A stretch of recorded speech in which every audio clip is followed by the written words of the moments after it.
Editors അവറിലേക്ക് സ്വാഗതം. പ്രധാന വാർത്തകൾ. KM Trading Flexi Carnival. You could win a brand new Lancer GLX 2000cc. Flexi, life easy. TP വധ ഗൂഢാലോചന കേസിൽ CBI അന്വേഷണത്തിന് വീണ്ടും കേന്ദ്രത്തെ സമീപിക്കാനൊരുങ്ങി സംസ്ഥാന സർക്കാർ. CBI അന്വേഷണത്തിന് ശ്രമം നടത്തുമെന്ന് മുഖ്യമന്ത്രി ഉമ്മൻചാണ്ടി. സർക്കാർ ആത്മാർത്ഥമായ ഇടപെടൽ നടത്തുന്നില്ലെന്ന് KK രമ. തദ്ദേശ തെരഞ്ഞെടുപ്പിൽ കോൺഗ്രസിനേറ്റ തിരിച്ചടി, നേതാക്കളുടെ തലക്കനവും അമിത ആത്മവിശ്വാസവും മൂലമെന്ന് AK ആന്റണി. ബാർക്കോഴ കേസിൽ കെ ബാബുവിനെ പ്രതിരോധത്തിലാക്കി ഹൈക്കോടതി. കേസിൽ FIR രജിസ്റ്റർ ചെയ്യാത്തത് എന്തുകൊണ്ടെന്ന് കോടതി. പ്രാഥമിക അന്വേഷണത്തിന് ശേഷം എന്ത് നടപടിയെടുത്തെന്നും കോടതി. അബ്കാരി നയത്തിന് സുപ്രീം കോടതിയുടെ വിമർശനം. കള്ളിയ ആൽക്കഹോൾ അംശത്തിനുള്ള മാനദണ്ഡം അപ്രായോഗികം. ഭൂമി കയ്യേറ്റ ആരോപണത്തിൽ DGP ജേക്കബ് തോമസിനെതിരെ അന്വേഷണം നടത്താൻ ലോകായുക്ത തീരുമാനം. കാർഷിക പട്ടയഭൂമിയിൽ ഖനനം അനുവദിച്ച സർക്കാർ ഉത്തരവിന് ഹൈക്കോടതി സ്റ്റേ. ശാശ്വതി ഗാനന്ദയുടെ പോസ്റ്റ്മോർട്ടം നടപടികളിൽ പ്രഥമ ദൃഷ്ട്യാ ക്രമക്കേടില്ലെന്ന് ഹൈക്കോടതി വിലയിരുത്തൽ. ഇന്ത്യ പാക് ചർച്ചാ അനിശ്ചിതത്വത്തിൽ പാക് സർക്കാർ ആദ്യം ഭീകരർക്കെതിരെ നടപടിയെടുക്കട്ടെ എന്ന് ഇന്ത്യ. പന്ത് ഇപ്പോൾ പാകിസ്ഥാന്റെ കോർട്ടിൽ. പ്രതിസന്ധി ചർച്ച ചെയ്യാൻ നവാസ് ഷെരീഫ് ഉന്നതതല യോഗം വിളിച്ചു. ജമ്മുകശ്മീർ മുഖ്യമന്ത്രി മുഫ്തി മുഹമ്മദ് സെയ്ദ് അന്തരിച്ചു. അന്ത്യം ശ്വാസകോശ സംബന്ധമായ അസുഖത്തെ തുടർന്ന്. ഓർമ്മയാകുന്നത് കശ്മീരിന്റെ ഹൃദയം തൊട്ടറിഞ്ഞ നേതാവ്. TP ചന്ദ്രശേഖരൻ വധ ഗൂഢാലോചന കേസിൽ CBI അന്വേഷണം ആവശ്യപ്പെട്ട് കേന്ദ്രത്തിന് വീണ്ടും കത്തയക്കാൻ തയ്യാറാണെന്ന് മുഖ്യമന്ത്രി ഉമ്മൻചാണ്ടി. അതേസമയം കേസിൽ CBI അന്വേഷണം ആവശ്യപ്പെട്ട് കേന്ദ്ര പേഴ്സണൽ മന്ത്രാലയത്തിന് വീണ്ടും കത്തയച്ച KK രമ വിഷയത്തിൽ സംസ്ഥാന സർക്കാർ ആത്മാർത്ഥമായ ഇടപെടൽ നടത്തുന്നില്ലെന്ന് കുറ്റപ്പെടുത്തി. TP കേസിൽ CBI അന്വേഷണം ആവശ്യപ്പെട്ട് KK രമ വീണ്ടും കേന്ദ്ര പേഴ്സണൽ മന്ത്രാലയത്തിന് കത്തയച്ച സാഹചര്യത്തിലാണ് മുഖ്യമന്ത്രിയും ആഭ്യന്തരമന്ത്രിയും പ്രതികരിച്ചത്. KK രമയുടെ ആവശ്യപ്രകാരം TP കേസിൽ CBI അന്വേഷണം ആവശ്യപ്പെട്ട് സംസ്ഥാന സർക്കാർ നേരത്തെ കേന്ദ്രത്തെ സമീപിച്ചിരുന്നുവെന്ന് മുഖ്യമന്ത്രി പറഞ്ഞു. എന്നാൽ ആവശ്യം നിരസിച്ചുകൊണ്ട് കേന്ദ്രം മറുപടി നൽകി. CBI അന്വേഷിക്കണമെന്ന് രമ വീണ്ടും ആവശ്യപ്പെട്ടാൽ സംസ്ഥാന സർക്കാർ ഇനിയും കേന്ദ്രത്തിന് കത്തയക്കാൻ തയ്യാറാണെന്ന് മുഖ്യമന്ത്രി പറഞ്ഞു. ഗവൺമെന്റ് ആഗ്രഹം പ്രകടിപ്പിച്ചതാണ് നേരത്തെ തന്നെ, അതിന് റിമൈൻഡർ അയച്ചതാ. പക്ഷെ അവരുടെ മറുപടി ഒരിക്കൽ വിചാരണ നടത്തി എന്നുള്ളതിന്റെ പേരിൽ അത് തയ്യാറായില്ല. വീണ്ടും എഴുതണമെങ്കിൽ എഴുതാൻ തയ്യാറാണ്. കേന്ദ്ര സർക്കാർ നിലപാടാണ് CBI അന്വേഷണത്തിന് തടസ്സമെന്ന് ആഭ്യന്തരമന്ത്രി രമേശ് ചെന്നിത്തല പ്രതികരിച്ചു. വീണ്ടും നമ്മൾ രമയ്ക്ക് അങ്ങനെ ആവശ്യമുണ്ടെങ്കിൽ വീണ്ടും CBIക്ക് എഴുതുന്നതിൽ സംസ്ഥാന ഗവൺമെന്റ് യാതൊരു മടിയുമില്ല. അതേസമയം CBI അന്വേഷണമെന്ന ആവശ്യത്തിൽ സംസ്ഥാന സർക്കാർ ആത്മാർത്ഥമായി ഇടപെടൽ നടത്തുന്നില്ലെന്ന് KK രമ കുറ്റപ്പെടുത്തി. 3 വർഷമായിട്ടും ഈ കാര്യത്തിൽ CBI അന്വേഷണം എന്നുള്ളത് ഞങ്ങൾ പല പ്രാവശ്യം ആവശ്യപ്പെട്ടതാണ്. അതുമായി ബന്ധപ്പെട്ടിട്ട് ഒരു സമരം പോലും ഞങ്ങൾ നടത്തിയതാണ്. പക്ഷെ അത്തരത്തിലുള്ള ഒരു സമ്മർദ്ദവും സംസ്ഥാന ഗവൺമെന്റ് ഭാഗത്തു നിന്ന് ഉണ്ടായിട്ടില്ല എന്നുള്ളത് തന്നെയാണ് ഞങ്ങളുടെ പരാതി. അതിൽ ഒരു സംശയവുമില്ല. CBI അന്വേഷണ ആവശ്യം നിരസിച്ച തീരുമാനം പുനഃപരിശോധിക്കണമെന്നാവശ്യപ്പെട്ടാണ് രമ വീണ്ടും കേന്ദ്ര പേഴ്സണൽ മന്ത്രാലയത്തിന് കത്തയച്ചത്. റിപ്പോർട്ടർ, കോഴിക്കോട്. TP വധ ഗൂഢാലോചന കേസിൽ സർക്കാരിന്റെ ആത്മാർത്ഥത സംശയിക്കണോ? എഡിറ്റേഴ്സ് അവർ ചർച്ചയിൽ പങ്കെടുക്കുന്നത് ശ്രീ സണ്ണി ജോസഫ് MLA, RMP നേതാവ് ശ്രീ N വേണു, രാഷ്ട്രീയ നിരീക്ഷകൻ advocate Jaishankar, Deshabhimani associate editor Shri PM Manoj എന്നിവരാണ്. ശ്രീമതി ലാലി വിൻസെന്റ് ഉൾപ്പെടെയുള്ള നേതാക്കൾ അല്പസമയത്തിനകം ചർച്ചയിൽ പങ്കുചേരുകയും ചെയ്യും. ആദ്യം ശ്രീ സണ്ണി ജോസഫിലേക്ക്. ശ്രീ സണ്ണി ജോസഫ്, ഈ സർക്കാർ ആത്മാർത്ഥമായ ഇടപെടൽ നടത്തിയില്ല എന്ന് പറയുന്നത് TPയുടെ ഭാര്യ ശ്രീമതി KK രമയാണ്. UPA സർക്കാർ ഭരിച്ചപ്പോൾ 2 തവണ ശ്രമിച്ചു. ഇപ്പോൾ ഞങ്ങൾ വേണമെങ്കിൽ വീണ്ടും സമീപിക്കാമെന്ന് പറയുന്നത് ആത്മാർത്ഥതയോടെയാണോ? ശ്രീ സണ്ണി ജോസഫ്. തികഞ്ഞ ആത്മാർത്ഥതയോടെയാണ്. ഒന്ന് മനസ്സിലാക്കേണ്ടത്, വീണ TP കേസിലെ കുറ്റകൃത്യത്തിൽ നേരിട്ട് പങ്കാളികളായ പ്രതികളെ പിടികൂടി അവർക്ക് ശിക്ഷ വാങ്ങിക്കൊടുത്തു. അതുപോലെ തന്നെ ഗൂഢാലോചനയിൽ പങ്കാളികളായ കുറെ പേരെ നിയമത്തിന്റെ മുൻപിൽ കൊണ്ടുവരാനും അതിൽ കുറെ പേർക്ക് ശിക്ഷ വാങ്ങിക്കൊടുക്കാനും സാധിച്ചു. എന്നാൽ കൂടുതൽ ആളുകൾ ഇതിലുണ്ട് എന്ന് മനസ്സിലാക്കിക്കൊണ്ടാണ് CBI എൻക്വയറി ആവശ്യം വന്നപ്പോൾ രമയുടെ ആവശ്യം തികച്ചും ന്യായയുക്തമാണ് എന്ന് മനസ്സിലാക്കിക്കൊണ്ട് കേരള സർക്കാർ അതിന് പിന്തുണ അറിയിച്ചുകൊണ്ട് കേന്ദ്രത്തോട് CBI എൻക്വയറി ആവശ്യപ്പെട്ടത്. മുഖ്യമന്ത്രി ഇപ്പൊ പറഞ്ഞത് എന്താണ്? ഒരിക്കൽ കത്തയച്ചു, കേന്ദ്രം അത് സമ്മതിച്ചില്ല, വീണ്ടും അതിന് റിമൈൻഡർ അയച്ചു. അത് തന്നെയാണ് ആഭ്യന്തരമന്ത്രിയും പറഞ്ഞത്. കേന്ദ്ര ഗവൺമെന്റ് അതിന് സന്നദ്ധത പ്രകടിപ്പിച്ചു. പക്ഷേ ശ്രീ സണ്ണി ജോസഫ്, എന്താണ് ഇവിടെ വിഷയം? BJP ഭരിക്കുമ്പോൾ ഈ കോൺഗ്രസ് സർക്കാർ, സംസ്ഥാന സർക്കാർ കത്തയച്ച് കാര്യം നേടിയെടുക്കും എന്ന് പറയുന്നതാണോ? UPA സർക്കാർ ഇവിടെ ഭരിച്ചപ്പോൾ നടക്കാത്ത കാര്യം ഇപ്പോൾ നടക്കും എന്ന് വിചാരിക്കുന്നത് എങ്ങനെയാണ്? എന്താണ് അപ്പോൾ ഈ പറയുന്നതിന്റെ ഉദ്ദേശ ലക്ഷ്യം എന്താണ് ശ്രീ സണ്ണി ജോസഫ്? ഇങ്ങനത്തെ ഒരു കേസിൽ നമ്മള് ഏത് കക്ഷി ഭരിക്കുന്നു എന്ന് നോക്കിയിട്ടല്ല. ഈ കേസിന്റെ തന്നെ അന്വേഷണം വേണ്ടെന്ന് BJPക്കാർക്ക് അഭിപ്രായമുണ്ടോ? TP ചന്ദ്രശേഖരൻ വധക്കേസിൽ പ്രതികൾക്ക് ന്യായമായിട്ടുള്ള നിയമാനുസരണമുള്ള ശിക്ഷ കിട്ടണം എന്നല്ലേ BJPയുടെ നിലപാട്. BJP വധിക്കുന്നു എന്നുള്ളത് കൊണ്ട് ഇത്തരം കേസുകൾ നിർത്തി കൈകാര്യം ചെയ്യപ്പെടില്ല. അങ്ങനെയാണെങ്കിൽ ശ്രീ സണ്ണി ജോസഫ്, ഈ ശ്രീമതി KK രമയുടെ ആവശ്യം ന്യായമാണ്. ഇത് ഈ ഗൂഢാലോചന സംബന്ധിച്ചിട്ടുള്ള അന്വേഷണം സംസ്ഥാന സർക്കാരിൻ്റെ അല്ലെങ്കിൽ സർക്കാരിൻ്റെ പരിധിയിൽപ്പെടുന്നതല്ല. സ്വതന്ത്രമായ ഒരു ഏജൻസിയെ കൊണ്ട് ഇത് അന്വേഷിപ്പിക്കണം. സംസ്ഥാന പോലീസിന് അന്വേഷിക്കാവുന്ന പരിധിയുടെ അപ്പുറത്താണ് ഇതിൻ്റെ ഗൂഢാലോചന സംബന്ധിച്ച വേരുകൾ പോകുന്നത് എന്നുള്ളത് കൊണ്ട് സ്വതന്ത്രമായ ഒരു ഏജൻസിയെ ഏൽപ്പിക്കണം എന്നുള്ളതാണ് യാഥാർത്ഥ്യം, അല്ലെങ്കിൽ അതാണ് വസ്തുത എന്നിരിക്കെ സമ്മർദ്ദം ചെലുത്താൻ UPA സർക്കാരിന്റെ കാലത്ത് ഈ സർക്കാരിന് കഴിഞ്ഞില്ല എന്ന് KK രമ കുറ്റപ്പെടുത്തുന്നു. ശ്രീ സണ്ണി ജോസഫ്, ഇല്ല ആ സർക്കാരിന്റെ കാലത്ത് ഇതിന്റെ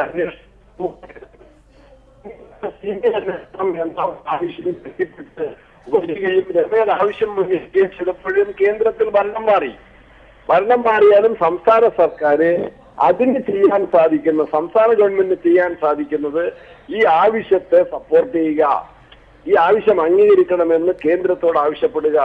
ഒരു കത്ത് മാത്രമല്ല, ഒന്നിലേറെ കത്തുകൾ അയക്കുന്നു. ആഭ്യന്തര വകുപ്പും മുഖ്യമന്ത്രിയും അതിനാവശ്യമായിട്ടുള്ള നിലപാട് സ്വീകരിച്ചു, പക്ഷെ വിജയിച്ചില്ല.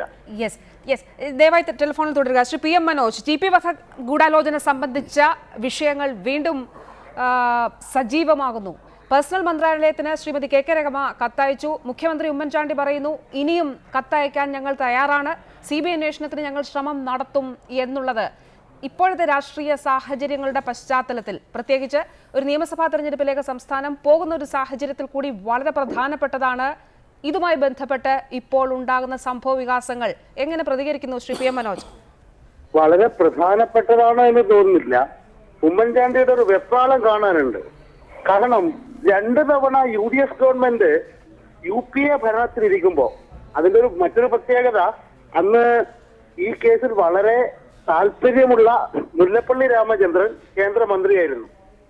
ആ സമയത്ത് നടക്കാത്ത ഒരു കാര്യം BJP ഗവൺമെന്റ് വന്നാൽ നടപ്പാക്കാൻ കഴിയും എന്ന് ഉമ്മൻചാണ്ടി കരുതുന്നത് BJPയും ഉമ്മൻചാണ്ടിയും തമ്മിൽ ഒരു അഡ്ജസ്റ്റ്മെന്റ് ഉണ്ടാക്കി എന്നതിന് തെളിവാണ്. അങ്ങനെ അഡ്ജസ്റ്റ്മെന്റ് ഉണ്ടാക്കിയില്ലെങ്കിൽ ഇത്തരമൊരു കേസ് കോടതി വിചാരണ ചെയ്ത് പ്രതികളെ ശിക്ഷിച്ച കേസ് 1. 2, ഈ പറഞ്ഞ 120B അത് ഈ പ്രതികൾക്ക് നേരെ ചുമത്തിയിരുന്നു.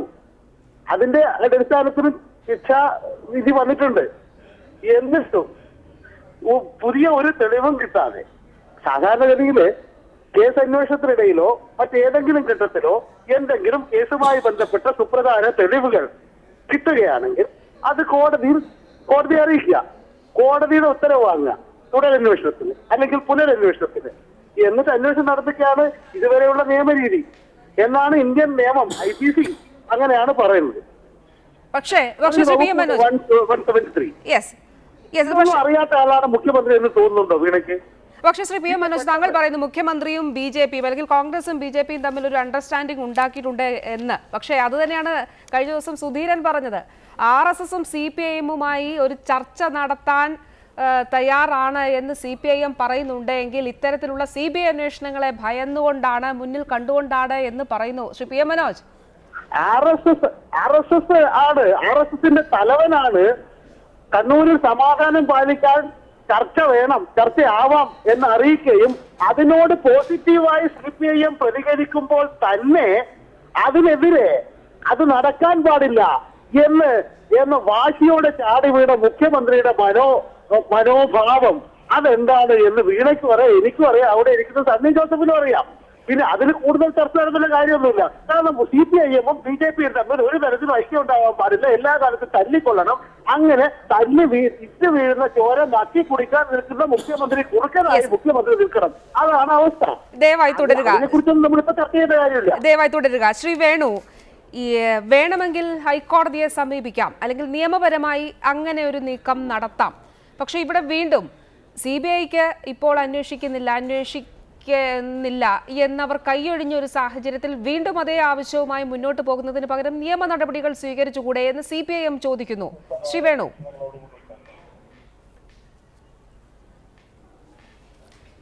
CPIM ചോദിക്കുന്നു എന്നതല്ല പ്രശ്നം. ഇവിടെ സഖാവ് TPയുടെ കൊലപാതകം ഒരു രാഷ്ട്രീയ കൊലപാതകമാണ്. കോഴിക്കോട്ടെ സെഷൻസ് കോടതി ജഡ്ജി വിധിയിൽ തന്നെ വളരെ കൃത്യമായി അത് പ്രതിപാദിച്ചിട്ടുണ്ട്. അത് മനോജ് ഉൾപ്പെടെയുള്ള നേതാക്കന്മാരും മാധ്യമ പ്രവർത്തകർക്കും ആ റിപ്പോർട്ട് കയ്യിലുണ്ടാകുമെന്ന് ഞാൻ വിശ്വസിക്കുകയാണ്. അപ്പോൾ ഇതിൽ വലിയൊരു ഗൂഢാലോചന നടന്നിട്ടുണ്ട്. ആ ഗൂഢാലോചനയിലെ ഏതാനും പേർ ശിക്ഷിക്കപ്പെട്ടിട്ടുണ്ട്. അവർ CPIM നേതാക്കന്മാരും പ്രവർത്തകരുമാണ്. CPIM ഇതിനുള്ള പങ്കിനെ സംബന്ധിച്ച് CPIMന്റെ കേന്ദ്ര കമ്മിറ്റി തന്നെ അന്വേഷിച്ചിട്ടുണ്ട്. അതിൻ്റെ ഭാഗമായി ചില തീരുമാനങ്ങൾ അവരെടുത്തിട്ടുണ്ട്. ഇതൊക്കെ ജനങ്ങൾക്കറിയാം. പക്ഷേ ഇവിടെ ഞങ്ങൾ ഉന്നയിക്കുന്നത് ഈ കേസിൽ ഈ രാഷ്ട്രീയ ഗൂഢാലോചന നടത്തിയ നേതൃത്വപരമായ പങ്കുവച്ച ആളുകൾ ഇനിയും പുറത്താണ്. അതിലേക്ക് അന്വേഷണം എത്തണമെന്ന കാര്യത്തിൽ ഒരു തടസ്സവും നിയമപരമായി നിലനിൽക്കുന്നില്ല. സാങ്കേതികമായാണ് CBIയും ഇതിനെ സംബന്ധിച്ച് വീക്ഷിച്ചത്. അവർ പറഞ്ഞത് ഞങ്ങൾക്ക് അന്വേഷിക്കാൻ ജീവനക്കാരുടെ കുറവുണ്ട്, കേസിൻ്റെ ബാഹുല്യമാണ് എന്നൊക്കെയാണ്. അതുകൊണ്ടാണ് ഞങ്ങൾ ഈ കഴിഞ്ഞ UPA ഗവൺമെൻറ്റിൻ്റെ കാലത്തും അതുപോലെ UDFന്റെ ഗവൺമെൻറ് ഈ കേരളത്തിലുള്ള സമയത്തും 2 തവണ ഈ കേസ് CBI അന്വേഷിക്കാൻ വേണ്ടി ആവശ്യപ്പെടുക മാത്രമല്ല, സെക്രട്ടേറിയറ്റിന് മുമ്പിൽ സഖാവ് രമ നിരാഹാര സമരം നടത്തിയ 6-ാം ദിവസമാണ് CBI അന്വേഷിക്കാൻ വേണ്ടി തത്വത്തിൽ ഈ ഗവൺമെൻറ് അംഗീകരിച്ചിരുന്നത്. ഇപ്പോൾ 1 വർഷത്തിൽ കൂടുതലായി ഈ കേസിനെ സംബന്ധിച്ച് വളരെ നിർജ്ജീവമാണ് കേസ്. സംസ്ഥാന ഗവൺമെൻറ് ശങ്കരറെഡ്ഡിയുടെ നേതൃത്വത്തിൽ ഒരു കമ്മീഷനെ വെച്ചു. ആ അന്വേഷണം നിർജ്ജീവമാണ്. CBI പുതിയ ഗവൺമെൻറ് വന്നപ്പോൾ CBI അന്വേഷണം ആവശ്യപ്പെട്ടുകൊണ്ട് ആ ഗവൺമെൻറ് ധരിപ്പിക്കാൻ വേണ്ടിയുള്ള ഇടപെടലുകൾ സംസ്ഥാന ഗവൺമെൻറ് നടത്തിയില്ല. നമുക്കറിയാം, സംസ്ഥാനത്തെ UDF നേതൃത്വവും CPIMുമായി പല ഘട്ടങ്ങളിലും ഉണ്ടാക്കിയുള്ള ഒത്തുതീർപ്പുകളുടെ ഭാഗം തന്നെയാണ് TP ചന്ദ്രശേഖരൻ്റെ കേസും CBI അന്വേഷണത്തിൽ വിഘാതമായി നിൽക്കുന്നത്. അതുകൊണ്ടാണ് KK രമയ്ക്ക് നേരിട്ട് കേന്ദ്ര പേഴ്സണൽ മന്ത്രാലയത്തിലേക്ക് പരാതി അല്ലെങ്കിൽ അവരുടെ കത്ത് നൽകേണ്ടി വന്ന അവസ്ഥ ഉണ്ടായിട്ടുള്ളത്. ആ കത്തിനോട് സംസ്ഥാന ഗവൺമെൻറ് എങ്ങനെ പ്രതികരിക്കുന്നു എന്നാണ് മുഖ്യമന്ത്രി ഇന്ന് പറഞ്ഞിട്ടുള്ളത്. ഞങ്ങൾ പറയുന്നത് ആത്മാർത്ഥമായും ഈ ഗവൺമെന്റ് ഇടപെടാൻ തയ്യാറാകണം, അല്ലെങ്കിൽ കേരളത്തിലെ ജനത പൊതുസമൂഹം സഖാവ് ചന്ദ്രശേഖരൻ കൊലപാതകത്തിൽ CPIMനൊപ്പം തന്നെ ഈ ഗവൺമെന്റിനെയും വിലയിരുത്തുമെന്ന കാര്യത്തിൽ ഒരു തർക്കമില്ല. അഡ്വക്കേറ്റ് ജയശങ്കർ, ഈ പേഴ്സണൽ മന്ത്രാലയത്തിന് ശ്രീമതി KK രമ കത്തയച്ചു. സംസ്ഥാന സർക്കാരിന്റെ ഭാഗത്ത് നിന്ന് ഈ CBI അന്വേഷണം സംബന്ധിച്ച് സമ്മർദ്ദമുണ്ടായില്ല എന്ന് ശ്രീമതി KK രമ ആരോപിക്കുന്നു. ഈ ഒരു സാഹചര്യം വളരെ പ്രധാനപ്പെട്ടതാണ്. പ്രത്യേകിച്ച് കേരള രാഷ്ട്രീയത്തിൽ TP വധം ഏതൊക്കെ രീതിയിൽ അതിൻ്റെ പ്രതിഫലനങ്ങൾ സൃഷ്ടിച്ചു എന്നുള്ളത് നമുക്കറിയാം. ഈ തദ്ദേശ തെരഞ്ഞെടുപ്പിന് ശേഷം നിയമസഭാ തെരഞ്ഞെടുപ്പിലേക്ക് സംസ്ഥാനം എത്തി നിൽക്കുന്ന ഒരു സാഹചര്യത്തിൽ മുഖ്യമന്ത്രി ഉമ്മൻചാണ്ടി പറയുന്നു കേന്ദ്രത്തിലേക്ക് വീണ്ടും കത്തയക്കാൻ ഞങ്ങൾ തയ്യാറാണ് എന്നുള്ളത്. താങ്കൾ എങ്ങനെയാണ് ഈ രാഷ്ട്രീയ സാഹചര്യത്തെ നോക്കി കാണുന്നത്? അല്ല, ഇതിൽ 2 പ്രശ്നങ്ങളുണ്ട്. ഇപ്പോൾ നമ്മുടെ ഇതിനു മുമ്പ് ചർച്ചയിൽ പങ്കെടുത്ത ആൾക്കാർ ഇത് രണ്ടും കൂടി കൂട്ടിച്ചേർത്താ പറയും.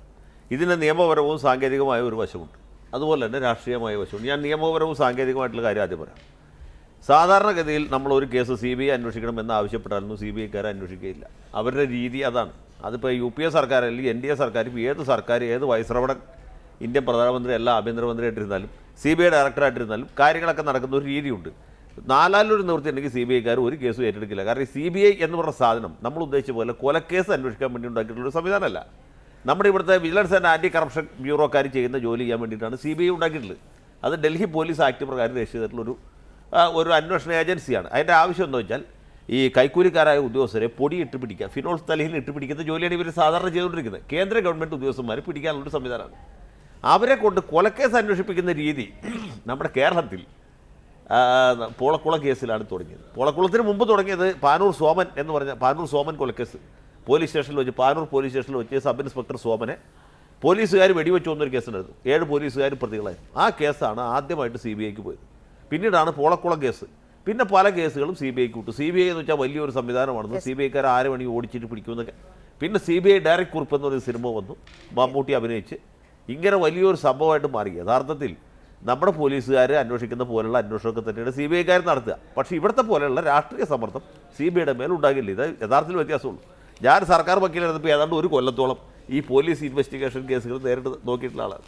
അപ്പോൾ ഇതിൻ്റെ രീതികൾ വളരെ വിചിത്രവും രസകരവുമാണ്. ഒരു കേസ് എനിക്കിപ്പോഴും ഓർമ്മയുണ്ട്. അടൂരിൽ നിന്നുള്ളൊരു കൊലക്കേസ് CBI ഏൽപ്പിക്കുന്നു. ജസ്റ്റിസ് ഗഫൂർ ഓർഡർ എടുക്കും. ഞാനാണ് സർക്കാർ വക്കീൽ. കുറച്ച് നാൾ കഴിഞ്ഞപ്പോൾ വരുന്നു CBIയുടെ ഒരു പെറ്റീഷനിൽ ആവശ്യം എന്നറിയോ,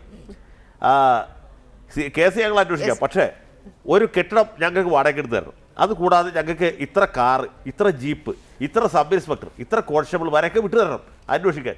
ഇത്രയും ആൾക്കാരുണ്ടെങ്കിൽ നമ്മുടെ പോലീസുകാർ പുല്ലുപോലെ പിടിക്കില്ലായിരുന്നു. നമ്മുടെ ഇത് ആളുകൾക്ക് അറിയില്ലാത്തതുകൊണ്ടാണ് എപ്പോഴും CBI എന്ന് പറഞ്ഞ് പറഞ്ഞത്. ഇതൊക്കെ തമാശയാണ്. പിന്നെ ഈ കേസിൽ വേറെ പ്രശ്നം സാങ്കേതികമായിട്ടുള്ളത്, ഇവിടെ മനോജ് ചൂണ്ടിക്കാണിച്ച പോലെ ഈ വിചാരണ ചെയ്ത് കുറേ പേരെ ശിക്ഷിക്കുക, കുറേ പേര് വെറുതെ ഇവിടെ ചെയ്ത് കഴിഞ്ഞ കേസാണ്. അങ്ങനെ ഒരു കേസിലൊക്കെ CBIക്കാർ, ഇപ്പോൾ TPയുടെ കേസ് വളരെ പ്രധാനമാണ്, നമുക്ക് എല്ലാവർക്കും അറിയാം. വികാരപരമായൊരു പ്രാധാന്യം തീർച്ചയായിട്ടും അവരുണ്ട്, രാഷ്ട്രീയമായ പ്രാധാന്യം വേറെയുമുണ്ട്. പക്ഷേ ഈ ഒരു ഘട്ടത്തിൽ അതിൻ്റെ വിചാരണ കഴിഞ്ഞ് കുറേ പേര് വെറുതെ വിട്ടതിന് ശേഷം ഇതിൻ്റെ remaining part of the conspiracy അന്വേഷിക്കാൻ വേണ്ടി മാത്രമായിട്ടൊരു CBI അന്വേഷണമൊക്കെ ആവശ്യപ്പെട്ടാൽ കേന്ദ്ര ആഭ്യന്തര മന്ത്രാലയമാണെങ്കിലും CBI ഡയറക്ടറേറ്റ് ആണെങ്കിലും അത് പരിഗണിക്കാനുള്ള സാധ്യത വളരെ വളരെ വിദൂരമാണ്. ഇനി രാഷ്ട്രീയ വശത്തേക്ക് വന്നാൽ ഇത് ലൈവാക്കി നിർത്തേണ്ടത് ശ്രീ ഉമ്മൻചാണ്ടിയുടെ ആവശ്യമാണ്, രമേശിൻ്റെ ആവശ്യമാണ്, മറ്റെല്ലാവരുടെ ആവശ്യമാണ്. അപ്പോൾ പിന്നെ BJPയും CPM തമ്മിൽ ഒത്തുകളിയാണെന്ന് പറയും, കോൺഗ്രസും BJPയും തമ്മിൽ ഒത്തുകളിയാണെന്ന് പറയും, കോൺഗ്രസ് കമ്മ്യൂണിസ്റ്റ് അതൊക്കെ രാഷ്ട്രീയമാണ്. നീതി കിട്ടിയില്ല എന്ന് ശ്രീമതി കെ രമ പറയുന്നു. അതിന് ഈ സർക്കാർ അതിന് കൂടെ നിന്നില്ല എന്നും ശ്രീമതി കെ രമ പറയുന്നു. പക്ഷേ ഞാൻ ചോദിക്കുന്നത്, മുല്ലപ്പള്ളി ആഭ്യന്തര മന്ത്രാലയത്തിൽ ഉണ്ടായിരുന്നപ്പോൾ നടക്കാത്തതാണോ ഇപ്പോൾ ഈ സർക്കാർ ഭരിക്കുമ്പോൾ നടക്കുന്നത്? അല്ല, ഇതിലെ ഈ കാര്യത്തിൽ മനോജ് പറഞ്ഞ പോലെ മുല്ലപ്പള്ളിയാണ് വലിയ താല്പര്യം എടുത്ത്. മുഹമ്മദ് സ്രാവുകളെ കുറിച്ച് അദ്ദേഹം നടത്തിയ പരാമർശങ്ങൾ, പിന്നെ മുല്ലപ്പള്ളിയെക്കുറിച്ചും അദ്ദേഹത്തിൻ്റെ മരിച്ചുപോയ അച്ഛനെക്കുറിച്ചൊക്കെ നമ്മുടെ പിണറായി വിജയൻ നടത്തിയ പരാമർശങ്ങളൊക്കെ നമ്മുടെ മനസ്സിലുണ്ട്. ഞാനിപ്പോൾ അതിലേക്കൊന്നും പോകുന്നില്ല. മുല്ലപ്പള്ളി കേന്ദ്ര ആഭ്യന്തരമന്ത്രിയായിരുന്ന ആളാണ്, ആഭ്യന്തര സഹമന്ത്രിയായിരുന്നു. അദ്ദേഹം വളരെ താല്പര്യമായിട്ട് ഈ കേസിന് വേണ്ടി നിന്ന ആളുമാണ്. പക്ഷേ അദ്ദേഹം ആഭ്യന്തരമന്ത്രിയായിരിക്കുന്ന കാലത്ത് പോലും ഇതിൽ CBI എൻക്വയറി ഉണ്ടായില്ല എന്നുള്ളതാണ് സത്യം. അപ്പോൾ ഇനിയിപ്പോൾ ഈ സർക്കാരിൻ്റെ കാലത്ത് എനിക്ക് തോന്നുന്നില്ല. എനിക്ക് ആഗ്രഹമുണ്ട്, പക്ഷേ നടക്കുമെന്നൊരു യാതൊരു പ്രതീക്ഷയില്ല. നമ്മൾ വെറുതെ ഇല്ലാത്ത കാര്യങ്ങളെ കുറിച്ച് പറഞ്ഞിട്ടൊരു കാര്യമില്ല. ശ്രീ സണ്ണി ജോസഫ് താങ്കൾ ചർച്ചയിൽ ഉണ്ടെന്നാണ് ഞാൻ കരുതുന്നത്. ശ്രീ സണ്ണി ജോസഫ്, ഞാൻ ആദ്യം ചോദിച്ച ചോദ്യം തന്നെ സാങ്കേതികമായ കാരണങ്ങൾ പറഞ്ഞുകൊണ്ടാണ് CBI അന്ന് ഇത് കൈയൊഴിഞ്ഞത്. അതിൻ്റെ നിയമപരമായ വശങ്ങൾ കൂടി അഡ്വക്കേറ്റ് ജയശങ്കർ പറഞ്ഞു. പക്ഷേ ഇപ്പോൾ ഈ ഒരു അന്വേഷണം നടക്കും എന്ന് ആത്മാർത്ഥമായി, അല്ലെങ്കിൽ അതിൻ്റെ ആത്മാർത്ഥതയെ ഞാൻ ആദ്യം പറഞ്ഞതുപോലെ രമ സംശയിക്കുന്നു. പക്ഷെ അത് താങ്കൾ കരുതുന്നുണ്ടോ CBI ഇത് ഏറ്റെടുക്കുമെന്ന്? CBI ഇത് ഏറ്റെടുക്കുമെന്ന് താങ്കൾ കരുതുന്നുണ്ടോ ശ്രീ സണ്ണി ജോസഫ്? രമയുടെ രണ്ടാമത്തെ അപേക്ഷ CBI പരിഗണിക്കണമെന്നാണ് എന്റെ അഭ്യർത്ഥന. പരിഗണിക്കും കേന്ദ്ര ഗവൺമെന്റ്. CBI അന്വേഷണത്തിന് തയ്യാറാകണം. ഇത് കേരളത്തിന്റെ പൊതുവികാരമാണ്. കേരള സർക്കാർ അതിനെ അംഗീകരിക്കുന്നു. വീണ്ടും ആവശ്യം ആവർത്തിക്കുന്നു. അത് അംഗീകരിക്കപ്പെടണം എന്ന് ഞാൻ ആവശ്യപ്പെടുകയാണ്. അംഗീകരിക്കപ്പെടുമെന്ന ശുഭാപ്തി വിശ്വാസക്കാരനാണ് ഞാൻ. Yes, Shri PM Manoj, advocate Jaishankar പറഞ്ഞതുപോലെ കേരള രാഷ്ട്രീയത്തിലേക്ക് വീണ്ടും ഈ വിഷയം TP വധം അതിന്റെ ലൈം ലൈറ്റിലേക്ക് വരുന്നു. അത് വളരെ സജീവമായി നിൽക്കുന്നു, ലൈവായി വരുന്നു എന്നുള്ളതാണ് ഇതിന് ഏറ്റവും രാഷ്ട്രീയ പ്രാധാന്യം നൽകുന്നത്. CPM അതിനെ ഭയക്കുന്നുണ്ടോ? ഒരു രാഷ്ട്രീയ പ്രാധാന്യമില്ല. ഇത് കഴിഞ്ഞ ഒരുപാട് കാലമായിട്ട് നിരാഹാരം നടന്നു. ഇതുപോലെ ഒരുപാട് ചർച്ചകൾ കഴിഞ്ഞു. മഹാത്മാഗാന്ധി ഇന്ദിരാഗാന്ധി കൊല്ലപ്പെട്ടതിനേക്കാൾ കൂടുതൽ കൊണ്ടാടപ്പെട്ടു. ഇതൊക്കെ കഴിഞ്ഞ് കോടതി വിചാരണ, അന്വേഷണത്തിന്റെ ഓരോ ദിവസവും വാർത്തകൾ, ഉപവാർത്തകൾ, അഭിമുഖങ്ങൾ, ഇങ്ങനെ ഇതൊക്കെ കഴിഞ്ഞതിന് ശേഷം കേസ് അവസാനിക്കുന്നതാണ്. അത് കഴിഞ്ഞ് വീണ്ടും പൊക്കാൻ ഇതുപോലെ നിരാഹാരം നടന്നു. ഒരു ജാഥ നടക്കുമ്പോ ആ ജാഥയെ തകർക്കാനുള്ള പരിപാടിയാക്കി നടന്നു. ഇതെല്ലാം കഴിഞ്ഞു. ഇപ്പോൾ വീണ്ടും ഒരു അന്വേഷണ ആവശ്യം ഉന്നയിക്കുന്നു. ആ അന്വേഷണ ആവശ്യം അങ്ങോട്ട് അയക്കുമെന്ന് പറയുന്നു. ഇതിന് നാട്ടില് നീതി, നിയമം, നിയമവ്യവസ്ഥ ഇതൊക്കെ ഉണ്ടല്ലോ. ഇതിനെല്ലാം മറികടന്നുകൊണ്ട് ആഗ്രഹത്തിനനുസരിച്ച് ഞാൻ ചൂണ്ടിക്കാണിക്കുന്ന ആളുകളെല്ലാം പിടിക്കും. അതിന് കേരള പോലീസ് പോരാ. തിരുവഞ്ചൂർ രാധാകൃഷ്ണന്റെ പോലീസ് അന്വേഷണം മഹാപിശകായിരുന്നു. അത് തകർന്നു പോയി. ഇനിയിപ്പോ പുതിയ ആകാശത്ത് നിന്ന് CBI പൊട്ടി വരണം. എനിക്ക് അതില് ശ്രീ ജയശങ്കർ പറഞ്ഞതിൽ ഒരു വിയോജിപ്പ് മാത്രമേ ഉള്ളൂ.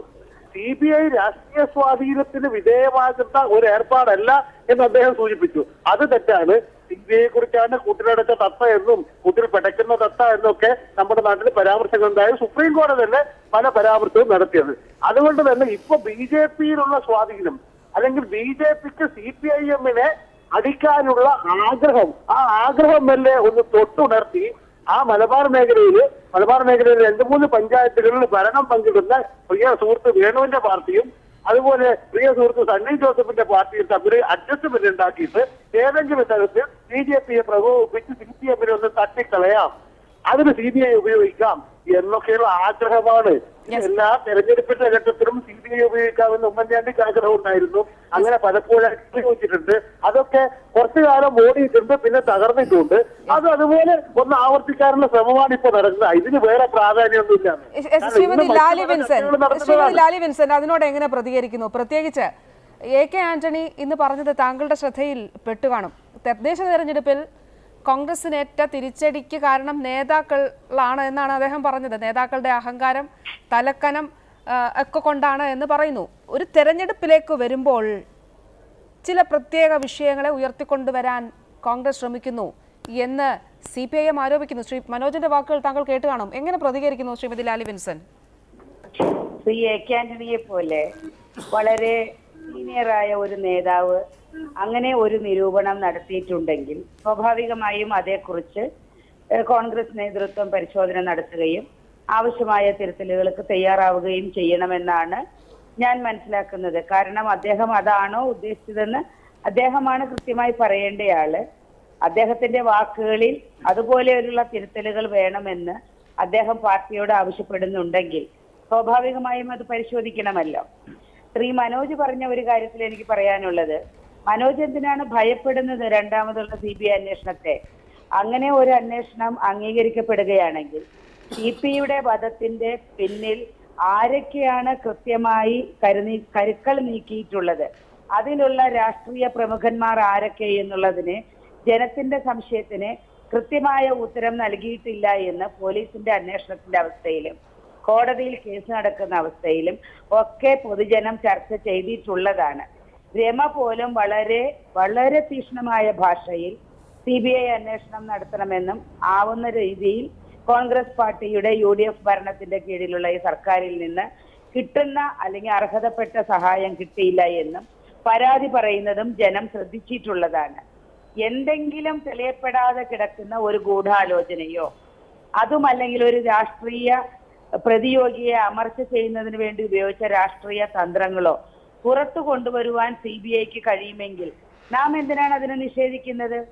CBI ഇത് അംഗീകരിക്കുമെങ്കിൽ, അന്വേഷണം നടക്കുമെങ്കിൽ അന്വേഷണം നടക്കട്ടെ. ഒരിക്കൽ CBI ഇത് നിരാകരിച്ചതാണ്. CBI കൊണ്ട് പക്ഷേ ശ്രീമതി ലാലി വിൻസെന്റ്, ഇവിടെ വിഷയം താങ്കൾ പറഞ്ഞതൊക്കെ ശരിയാണ്.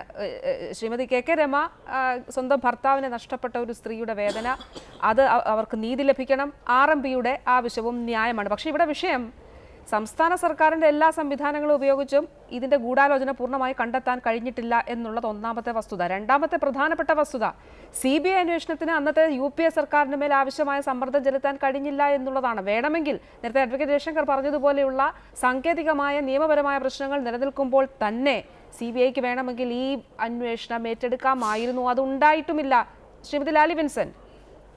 അതെ, അതുകൊണ്ടാണല്ലോ വീണ്ടും അപേക്ഷിക്കേണ്ടി വരുന്നത്. CBI മുമ്പ് അത് സ്വീകരിച്ചില്ല, അന്വേഷണത്തിന് തയ്യാറായില്ല. UPA ഗവൺമെന്റിന്റെ മേൽ സമ്മർദ്ദം ചെലുത്തിയോ ഇല്ലയോ എന്നുള്ളത് ഇനിയിപ്പോൾ പറയുന്നതിലും അർത്ഥമില്ല. രണ്ടാമത് അന്വേഷണം വേണമെന്ന് സർക്കാർ തീരുമാനിക്കുന്നുണ്ടെങ്കിൽ സർക്കാരിനെ ഈ വധത്തിന്റെ പിന്നിലുള്ള രാഷ്ട്രീയ ഗൂഢാലോചനയുടെ രഹസ്യപരമായ രാഷ്ട്രീയ തന്ത്രങ്ങളുടെ തുമ്പുകൾ എന്തെങ്കിലും ഉണ്ടെങ്കിൽ CBIക്ക് കൊണ്ടുവരാൻ കഴിയുമെങ്കിൽ കൊണ്ടുവരട്ടെ എന്ന് വളരെ ശക്തമായി തീരുമാനിച്ചാൽ നിഷേധിക്കാൻ കഴിയുമോ? രമയുടെ പരാതി ഒരു ഭാര്യയുടെ പരാതി മാത്രമല്ല, ഉറക്കെ തെറ്റുകൾ വിളിച്ചു പറഞ്ഞ ഒരു യുവ നേതാവിനെ അമർച്ച ചെയ്ത ആ ഒരു കശ്മല രീതിക്കെതിരെയുള്ള സമൂഹത്തിന്റെ ഒരു പ്രതികരണം കൂടെ ഇല്ലേ? വെറും ഒരു ഭർത്താവായിട്ട് TPയെ കാണാൻ സാധിക്കുമോ? ഒരു ജനനേതാവായിരുന്നില്ലേ? ഒരു പാർട്ടിയുടെ നേതാവായിരുന്നില്ലേ? തീർച്ചയായും പാർട്ടിയുടെ തെറ്റായ നയങ്ങളെ ഉറക്കെ പറഞ്ഞു നട്ടലോടെ എണീറ്റ് നിന്നു എന്നുള്ള ഒരു നേതാവിനെ അദ്ദേഹത്തിനെ അമർച്ച ചെയ്ത രീതിയിൽ ഒരു രാഷ്ട്രീയ ഗൂഢാലോചന ഉണ്ട് എന്ന് ജനം ഇപ്പോഴും സംശയിക്കുന്നുണ്ട്. ബഹുമാനപ്പെട്ട കോടതിയിൽ അന്വേഷണം നടന്നപ്പോഴും ട്രയൽ നടന്നപ്പോഴും സംസ്ഥാന സർക്കാർ ചാർജ് നൽകിയപ്പോഴും ജനം സംശയാതീതമായി ഈ നടപടികളിൽ ഞങ്ങളുടെ സംശയത്തിന് കൃത്യമായ ഉത്തരം നൽകിയിട്ടില്ല എന്നുള്ള രീതിയിൽ ആശങ്കപ്പെട്ടതുകൊണ്ടാണല്ലോ രമ വീണ്ടും വീണ്ടും സർക്കാരിനോട് ഇത് ആവശ്യപ്പെട്ടത്. ആ സാഹചര്യത്തിൽ CBI അന്വേഷിക്കുന്നെങ്കിൽ അന്വേഷിച്ചോട്ടെ, സംസ്ഥാന സർക്കാർ വീണ്ടും ആവശ്യപ്പെട്ടോട്ടെ. എന്തിനാണ് അതിൽ വേവലാതി പിടിക്കുന്നത്?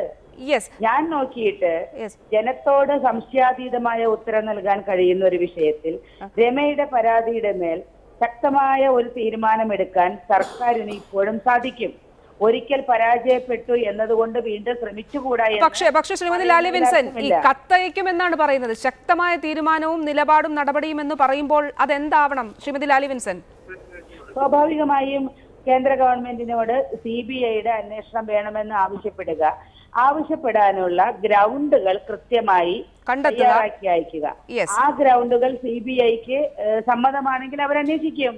ബഹുമാനപ്പെട്ട കോടതിയുടെ വിധിയും കൊടുക്കാമല്ലോ. ശ്രീ വേണുവിലേക്ക് വരുന്നതിന് മുമ്പ് ശ്രീ PM മനോജ്, ശ്രീമതി ലാലി വിൻസെന്റ് ചോദിക്കുന്നു, കോൺഗ്രസ് ചോദിക്കുന്നു, എന്തിനാണ് വേവലാതി എന്ന്. വേവലാതിയുണ്ടോ? എന്ത് വേവലാതി? ഞാനിതുവരെ LLP പാസ്സായിട്ടില്ല. ഈ പാസ്സായിട്ട് ഈ നിയമം കരതലാമലകം പോലെ അമ്മാനമാടുന്ന ഈ ലാലി വിൻസെന്റ് പറയുന്നത് കേൾക്കുമ്പോൾ അത്ഭുതം തോന്നുന്നു. കാരണം ഇവരുടെ ആഗ്രഹത്തിനനുസരിച്ച് തുള്ളേണ്ടതാണ് കോടതി. ഇവര് പല പ്രാവശ്യം ആവശ്യപ്പെട്ട് നടപ്പാക്കാത്ത കാര്യം, അതുപോലെ പല പ്രാവശ്യം ആഗ്രഹിച്ചിട്ട് നടക്കാത്ത കാര്യം നടപ്പാക്കി കൊടുക്കാൻ ബാധ്യതപ്പെട്ടതാണ് രാജ്യത്തെ നിയമം എന്നൊക്കെ പറയുകയും, രമയുടെ കാര്യത്തിൽ എനിക്ക് വളരെ കൃത്യമായ ധാരണയുണ്ട്. കാരണം അവർ ഭർത്താവിനെ നഷ്ടപ്പെട്ട ആളാണ്. ആ ഭർത്താവ് കൊല്ലപ്പെട്ട ആ ഒരാളുടെ വേദന, ആ വേദനയൊക്കെ എനിക്കറിയാം. ആ വേദന, ചന്ദ്രശേഖരൻ എന്റെ സുഹൃത്തായിരുന്നു, എന്റെ സഖാവായിരുന്നു.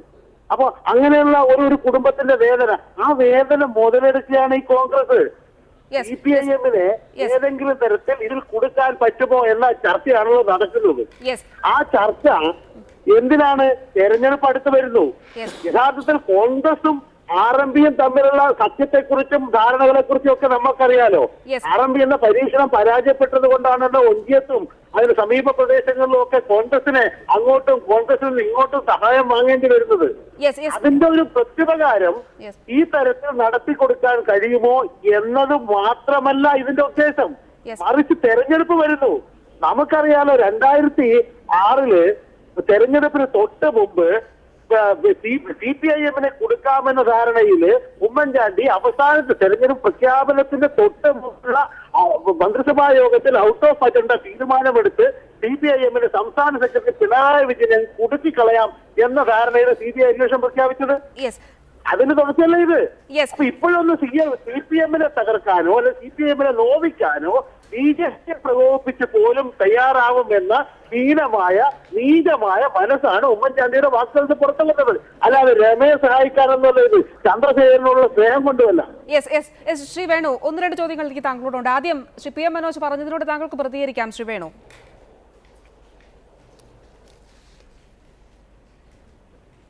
അല്ല, ഒന്ന് PM മനോജ് അങ്ങനെ തന്നെയാണല്ലോ പറയേണ്ടത്.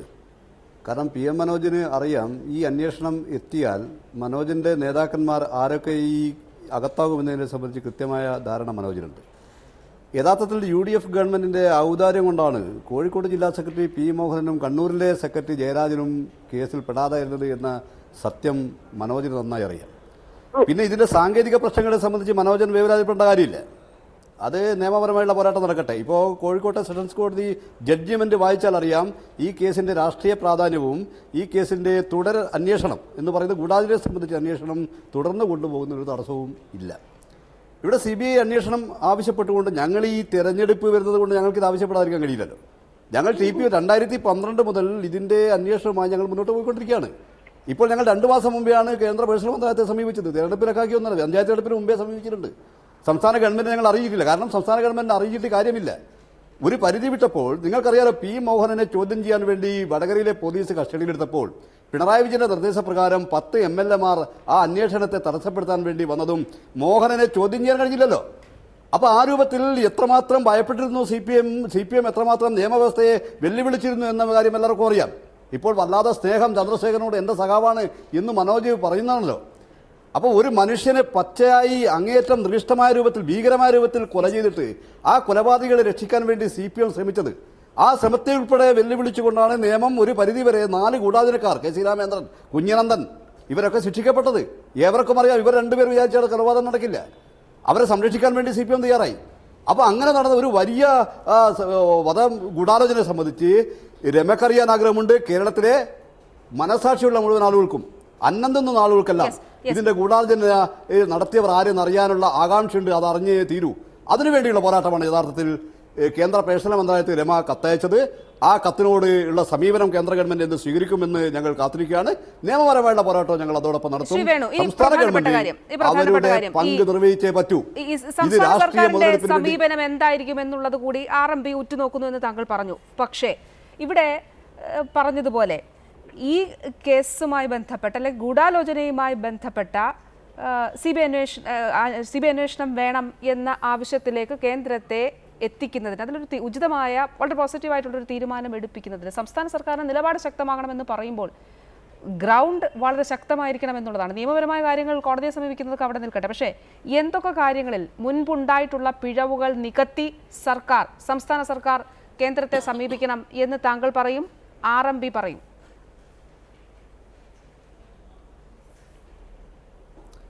ഒന്ന്, ഈ കേസ് സംബന്ധിച്ച് ഒരു പരിധി എത്തിയപ്പോൾ കേസിൻ്റെ അന്വേഷണം പൂർണ്ണമായി മുന്നോട്ട് പോയിട്ടില്ല. അതിനൊത്തേറെ രാഷ്ട്രീയ ഒത്തുതീർപ്പ് കേരളത്തിലെ ഇപ്പോൾ രാഷ്ട്രീയ ഒത്തുതീർപ്പ് സംബന്ധിച്ച് നന്നായിട്ട് അറിയാം. മനോജ് പറഞ്ഞതുപോലെ ഇവിടെ അഡ്വക്കേറ്റ് ജയശങ്കറിൻ്റെ അഭിപ്രായത്തെ മനോജ് ഖണ്ഡിച്ചല്ലോ. എങ്ങനെ CBI ഉൾപ്പെടെയുള്ള സംവിധാനത്തെ രാഷ്ട്രീയമായി ഉപയോഗപ്പെടുത്താമെന്നതിനെ പറ്റി ഏറ്റവും നന്നായി അറിയുന്ന പാർട്ടിയാണ് CPM. ലാലിൻ കേസിൽ നാം കണ്ടല്ലോ. അതുപോലെ എത്രയോ കേസുകളിൽ എങ്ങനെ CBIയെയും അതുപോലെ ഭരണകക്ഷിയെയും സ്വാധീനിക്കാൻ കഴിയുമെന്നത് നന്നായി അറിയുന്ന പാർട്ടിയാണ് CPM. ആ കാര്യങ്ങളൊക്കെ ഈ അന്വേഷണം ഗതിവിട്ടിക്കാൻ മറ്റൊന്ന് UDFന്റെ ഇപ്പോ CPI RMB ഈ UDFുമായി ബന്ധമൊക്കെ മനോജിന്റെ പാർട്ടി കോൺഗ്രസും ലീഗും SDPIയും അതുപോലെ വെൽഫെയർ പാർട്ടി ഉൾപ്പെടെയുള്ള പാർട്ടികളുമായി കേരളത്തിലെമ്പാടും സഖ്യമുണ്ടാക്കിയ പാർട്ടിയാണ് ഈ മനോജിന്റെ പാർട്ടി. ഇപ്പോൾ ഞങ്ങളെ രാഷ്ട്രീയം പഠിപ്പിക്കുന്നത് കൽക്കത്തയിലെ പ്ലീനത്തിൽ കോൺഗ്രസുമായി എങ്ങനെ സഖ്യം ചേരാമെന്നാണ് ആലോചിക്കുന്നത്. കോൺഗ്രസുമായി ഔദാര്യം പറ്റാൻ വേണ്ടി ശ്രമിച്ചുകൊണ്ടിരിക്കുന്ന ഒരു പാർട്ടി ഞങ്ങളെ പഠിപ്പിക്കാൻ ശ്രമിക്കേണ്ട. സംബന്ധിച്ച് വളരെ കൃത്യമായ രാഷ്ട്രീയം ഞങ്ങൾക്കുണ്ട്. ഞങ്ങൾ ആരുടെയും ഔദാര്യത്തിലല്ല ഈ കേസുമായി മുന്നോട്ട് പോയിക്കൊണ്ടിരിക്കുന്നത്. മനോജിന്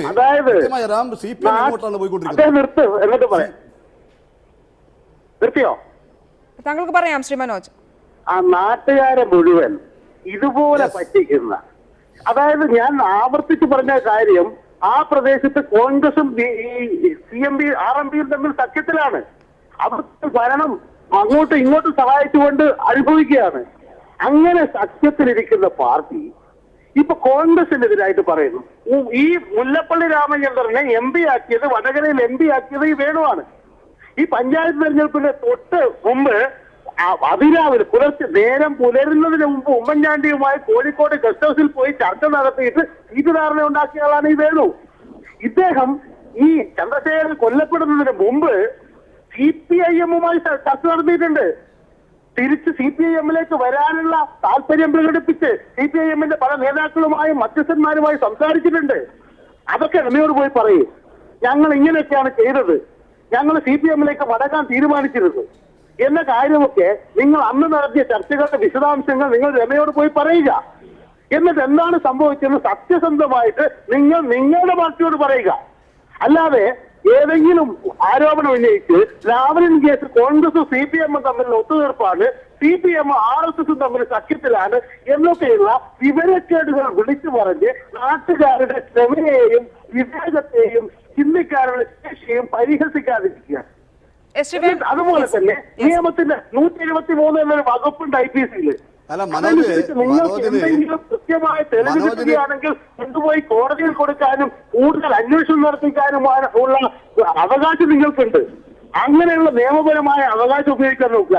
അല്ലാതെ രാഷ്ട്രീയ ഉപജാപങ്ങളിലൂടെ BJPയെ സ്വാധീനിച്ചോ കോൺഗ്രസിനെ സ്വാധീനിച്ചോ മറ്റാരെങ്കിലും സ്വാധീനിച്ചോ ഇതുപോലുള്ള കാര്യങ്ങൾ നേടിയെടുക്കാനുള്ള ശ്രമം, ലാഭത്തോടുകൂടിയുള്ള ശ്രമം, അത് ഉപേക്ഷിച്ച് നേരെ സംസാരിക്കുക. അങ്ങനെയാവുമ്പോൾ നമുക്ക് രാഷ്ട്രീയം കൈകാര്യം ചെയ്യാം. അല്ലാണ്ട് നിങ്ങളിപ്പോ കൈകാര്യം ചെയ്യുന്ന ഉപജാപമാണ്.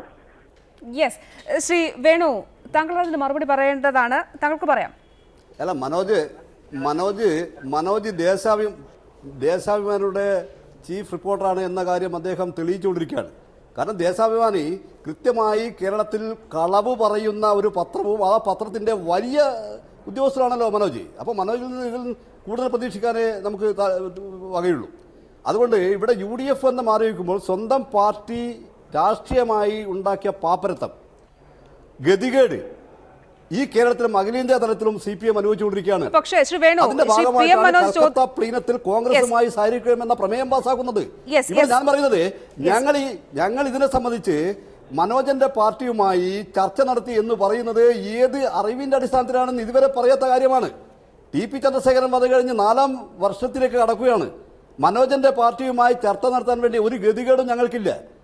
ഇവിടെ പിണറായി വിജയൻ ഉൾപ്പെടെ കൊടിയേരി ഉൾപ്പെടെ MA ബേബി ഉൾപ്പെടെയുള്ള ആളുകൾ ഞങ്ങളെ ചർച്ചയ്ക്ക് ക്ഷണിച്ചിട്ടുണ്ട്. പക്ഷേ CPM പോലുള്ള ഒരു ഫാസിസ്റ്റ് കൊലപാതകളുടെ പാർട്ടിയുമായി ചർച്ചയ്ക്ക് ഞങ്ങൾ തയ്യാറായില്ല എന്ന് വളരെ കൃത്യമായി പറഞ്ഞ ഞങ്ങൾക്കെതിരെ ഈ കള്ള ആരോപണം ഉന്നയിക്കുന്നത് ഈ പ്രശ്നം വഴിതിരിച്ചു വിടുകയാണ്.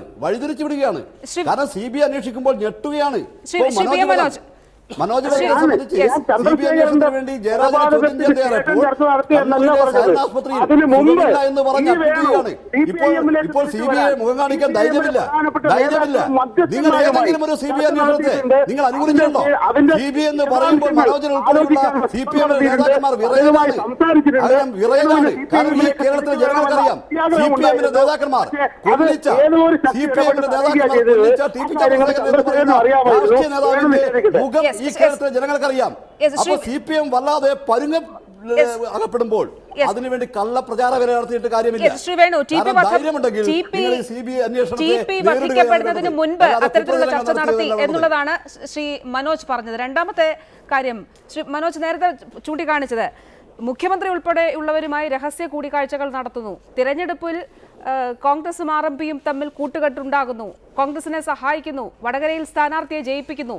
എന്നിട്ടിപ്പോൾ P. ജയരാജൻ ഉൾപ്പെടെയുള്ളവരെ ഒഴിവാക്കിയത് കോൺഗ്രസ് ആണ് എന്ന് പറയുകയും ചെയ്യുന്നു. ഈ വൈരുദ്ധ്യത്തെയാണ് CPM ചോദ്യം ചെയ്യുന്നത്. ശ്രീ വേണു, CPIM-ന് ചോദ്യം ചെയ്യാൻ യാതൊരു ധാർമ്മിക അവകാശം, കാരണം അസംബന്ധമാണ്. കാരണം ഒഞ്ചിയത്ത് UDF-മായി ഒരു ധാരണയും ഞങ്ങൾ ഉണ്ടാക്കിയില്ല എന്ന് CPM-ന് അറിയാലോ. അതുകൊണ്ടാണല്ലോ അവരുടെ ജില്ലാ പഞ്ചായത്ത് മെമ്പർമാർ ഒഞ്ചിയത്ത് വിജയിച്ചു പോയിട്ടുള്ളത്. അവർക്ക് ഇത്രയും സീറ്റുകൾ കിട്ടിയത് UDF ഞങ്ങൾ തമ്മിലുള്ള പോരാട്ടത്തിന്റെ ഭാഗമായിട്ടാണ്.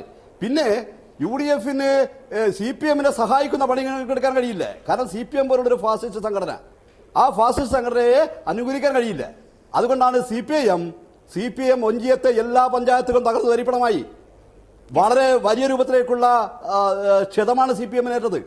കേരളത്തിൽ അങ്ങോട്ടും ഇങ്ങോട്ടും ചന്ദ്രശേഖരൻ വിഷയത്തിൽ CPM ആടി ഉലഞ്ഞപ്പോൾ അതിൽ നിന്നാണ് പാർട്ടി കേന്ദ്ര കമ്മിറ്റിക്ക് അന്വേഷണ കമ്മീഷൻ ഏൽപ്പിക്കേണ്ടി വന്നത്. എന്നിട്ട് കേന്ദ്ര കമ്മീഷൻ പറഞ്ഞു KC രാമചന്ദ്രൻ എന്ന ഒരാളുടെ വ്യക്തിപരമായുള്ള പ്രശ്നമാണ് ചന്ദ്രശേഖരന്റെ കൊലപാതകം എന്ന് പറഞ്ഞു. ആ KC രാമചന്ദ്രനെ പുറത്താക്കാൻ വേണ്ടി നാടകീയമായ ചില സംഭവങ്ങൾ CPM ഉണ്ടാക്കി. അങ്ങനെ പുറത്താക്കാൻ തീരുമാനിച്ച നേതാവിനെ തലയിൽ മുണ്ടിട്ട് P. ജയരാജനും ഉൾപ്പെടെയുള്ള ആളുകൾ, MV ജയരാജൻ ഉൾപ്പെടെയുള്ള ആളുകൾ കണ്ണൂർ സെൻട്രൽ ജയിലിൽ കണ്ട് ഒത്തുതീർപ്പുകൾ വെച്ചു. എന്നിട്ടാണ് ഒരു KC രാമചന്ദ്രൻ എന്ന പറയുന്ന ഒരു വ്യക്തിയെ ബലിയാടാക്കി ബാക്കി എല്ലാ നേതാക്കന്മാരെ സംരക്ഷിക്കാൻ ഈ മനോജന്റെ പാർട്ടി തയ്യാറായത്. ഇതൊക്കെ കേരള ജനത കണ്ടതാണ്.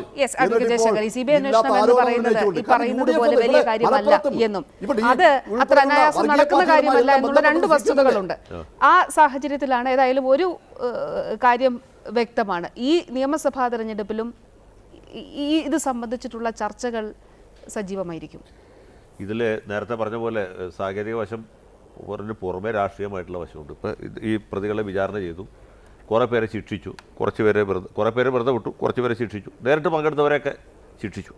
പക്ഷേ നമ്മുടെ രാജ്യത്തെ നിയമ സംവിധാനത്തിൻ്റെ വ്യവസ്ഥയുടെ ഒരു വലിയ പരാധീനത, ഒരു പോരായ്മ എന്ന് വെച്ചാൽ ഈ കുറ്റകൃത്യങ്ങൾ ചെയ്യുന്നവരെ ശിക്ഷിക്കാനല്ലാതെ ചെയ്യിക്കുന്നവരെ ശിക്ഷിക്കാനുള്ള ഒരു സംവിധാനം ഇന്ത്യ രാജ്യത്ത് ദുർബലമാണ്. മിക്കവാറും കേസുകളിൽ സംഭവിക്കാറില്ല. ഏറ്റവും നല്ല ഉദാഹരണം ഇന്ദിരാഗാന്ധിയുടെ കൊലപാതകമാണ്. ഇന്ത്യ കണ്ട ഏറ്റവും ശക്തിയായ ഒരു ഭരണാധികാരിയായിരുന്നു ശ്രീമതി ഇന്ദിരാഗാന്ധി. ഇന്ത്യ ചരിത്രത്തിൽ ഇതുവരെ ഏറ്റവും അധികം കാലം പ്രധാനമന്ത്രി ആയിരുന്നിട്ടുള്ളതും ഇന്ദിരാഗാന്ധിയാണ്. പ്രധാനമന്ത്രി ആയിരിക്കുമ്പോൾ വെടിയേറ്റ് മരിച്ച വ്യക്തിയുമാണ്.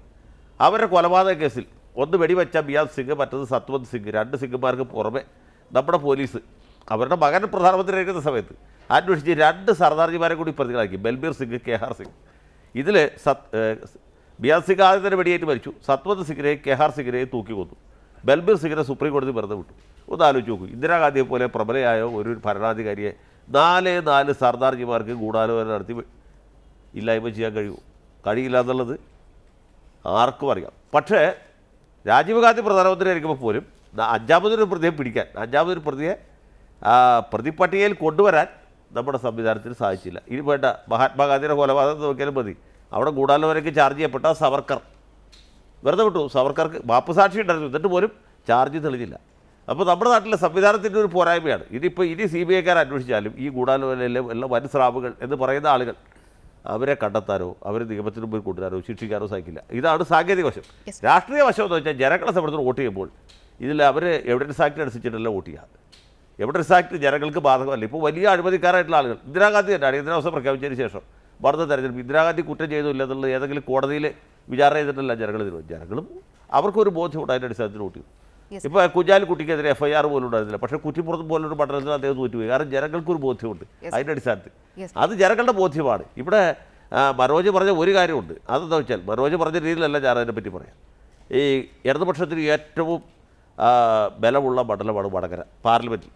കേരളത്തിലെ ഏറ്റവും ഉറച്ച മണ്ഡലം വടകരയാണ്. അത് കഴിഞ്ഞാൽ പുതിയ കോഴിക്കോട്, പഴയ കോഴിക്കോടല്ല പുതിയ കോഴിക്കോട്, പിന്നെ കാസർഗോഡ്, പാലക്കാട്, ആലത്തൂർ, കൊല്ലം, പിന്നെ ആറ്റിങ്ങൽ. ഇത് 7 എണ്ണമാണ്. ഇതിൽ ഏറ്റവും ഉറച്ച വടകര മണ്ഡലത്തിൽ മുല്ലപ്പള്ളി രാമചന്ദ്രൻ തോറ്റുപോയത് ആർഎംപിക്കാർ വോട്ട് മാറ്റി ചെയ്തിട്ടാണോ എന്ന് എനിക്കറിയില്ല. അവിടെ പ്രധാനപ്പെട്ട വിഷയം ഇതായിരുന്നു. കുറ്റ്യാടി പോലുള്ള മണ്ഡലങ്ങളിൽ, പഴയ മേപ്പയ്യൂർ, ഇപ്പോഴത്തെ കുറ്റ്യാടി, നാദാപുരത്തേക്ക് ഏതെങ്കിലും കാലത്ത് ഒരു കോൺഗ്രസ് സ്ഥാനത്ത് ലീഡ് ചെയ്തിട്ടുണ്ടോ? ഒരിക്കലും ചെയ്തിട്ടില്ല. അതെങ്ങനെ സംഭവിച്ചു? അപ്പോൾ ഇതൊക്കെ ആത്മപരിശോധന നടത്തണം ഓരോരുത്തരും. നമ്മൾ അങ്ങോട്ടും ഇങ്ങോട്ടും വെളുപ്പലക്കത്തിലോ വഴക്ക് പറയുന്നതിലോ പ്രത്യേകിച്ച് ഒരു കാര്യമുണ്ടെന്ന് എനിക്ക് തോന്നുന്നില്ല. ഇത് രാഷ്ട്രീയ വശം, മറ്റേത് സാങ്കേതിക വശം. ശ്രീമതി ലാലി വിൻസൻ, താങ്കളുടെ അഭിഭാഷക എങ്ങനെ ചിന്തിക്കുന്നു? അഡ്വക്കേറ്റ് ജയശങ്കറിനോട് യോജിക്കുന്നു? ഈ ഗൂഢാലോചന സംബന്ധിച്ച് ചെയ്ത ആൾക്കപ്പുറം ചെയ്യിച്ചവരെ കൃത്യമായി നിയമത്തിന് കൊണ്ടുവരാൻ കഴിയില്ല. ഇന്ത്യൻ ശിക്ഷാ നിയമത്തിൽ ഇത് സംബന്ധിച്ച പഴുതുകൾ ഉണ്ട്. ശ്രീമതി ലാലി വിൻസൻ. ജയശങ്കർ പറഞ്ഞത് 100% ശരിയാണ്. പക്ഷേ ഗൂഢാലോചന തെളിയിക്കപ്പെട്ടാൽ അവർക്കെതിരെ പുതിയ എഫ്ഐആർ ഇടുന്നതിനും ചാർജ് കൊടുക്കുന്നതിനും ശിക്ഷിക്കുന്നതിനും സാധിക്കും. ഗൂഢാലോചന എങ്ങനെ തെളിയിക്കപ്പെടും എന്നുള്ളത് ഇപ്പോഴും സർക്കാരിന്റെയും പോലീസിന്റെയും CBI ഏറ്റെടുക്കുമെങ്കിൽ അവരുടെയും മുമ്പിലെ ചോദ്യമാണ്. ജയശങ്കർ പറഞ്ഞത് 100% ശരിയാണ്. ഇന്ദിരാഗാന്ധിയെ വധിക്കുന്നതിന് വേണ്ടി ഗൂഢാലോചന ഭംഗിയായി നടന്നു എന്ന് അറിയാത്ത ഒരാളും ലോകത്തിലില്ല. പക്ഷെ ഗൂഢാലോചന ചെയ്തവരാര്, എങ്ങനെയാണ് അവർ ഇന്ദിരാഗാന്ധിയെ കൊല്ലുന്നതിന് കരുക്കൾ നീക്കിയത് മുതലായ കാര്യങ്ങൾ ഇപ്പോഴും ജനത്തിന്റെ മുമ്പിൽ ചോദ്യചിഹ്നമാണ്. കൊന്ന വ്യക്തികളെയാണ് ശിക്ഷിക്കാൻ സാധിച്ചത്. അപ്പോൾ ആക്ടസ് റിയസ് എന്ന് പറയുന്ന കർമ്മം ചെയ്തവരെയാണ് നാം ശിക്ഷിച്ചത്. മെൻസ്രിയ എന്ന് പറയുന്ന മനസ്സിന്റെ തീരുമാനവും ഗൂഢാലോചനയും പദ്ധതിയും രൂപീകരിച്ചവരെ ശിക്ഷിച്ചിട്ടില്ല. ഇത് രാജാക്കന്മാരുടെ കാലത്ത് സംഭവിച്ചിട്ടുണ്ട്, നമ്മുടെ സ്വതന്ത്ര ഭാരതത്തിൽ സംഭവിക്കുന്നു. ഇത് നിയമത്തിന്റെ പഴുതല്ല, അന്വേഷണത്തിൽ സംഭവിക്കുന്ന പഴുതാണ്. അന്വേഷണം നടത്തുന്നതും അന്വേഷണ റിപ്പോർട്ട് നൽകുന്നതും നിയമ നടപടികൾ നടപ്പിലാക്കുന്നതും ഒക്കെ മനുഷ്യരാണ് എന്നതുകൊണ്ട് തന്നെ മനുഷ്യന്റെ ഭാവങ്ങളിലും മനസ്സിന്റെ ചിന്തകളിലും തീരുമാനങ്ങളിലും രാഷ്ട്രത്തോടുള്ള കടപ്പാട് രാജ്യസ്നേഹവും മുൻനിന്നാൽ മാത്രമാണ് ഇത്തരം ഗൂഢാലോചനക്കാരെ രംഗത്ത് കൊണ്ടുവരുവാൻ കഴിയില്ല. പക്ഷപാതരഹിതമായ രാജ്യസ്നേഹം നിലനിർന്നാൽ മാത്രമേ ഇത് സുസാധ്യമാവുകയുള്ളൂ. ഏതായാലും ടി പി വധ ഗൂഢാലോചന സംബന്ധിച്ച ഈ കേസുമായി ബന്ധപ്പെട്ട പുതിയ സംഭവവികാസങ്ങൾ കേരള രാഷ്ട്രീയത്തിൽ എന്താണ് അനുരണനങ്ങൾ സൃഷ്ടിക്കുമെന്നുള്ളത് കാത്തിരുന്ന് കാണാം. വളരെ നന്ദി ശ്രീമതി ലാലി വിൻസൻ, നന്ദി അഡ്വക്കേറ്റ് ജയശങ്കർ, നന്ദി ശ്രീ PM മനോജ്, നന്ദി ശ്രീ വേണു, നന്ദി ശ്രീ സണ്ണി ജോസഫ് ഈ ചർച്ചയിൽ പങ്കെടുത്തതിന്.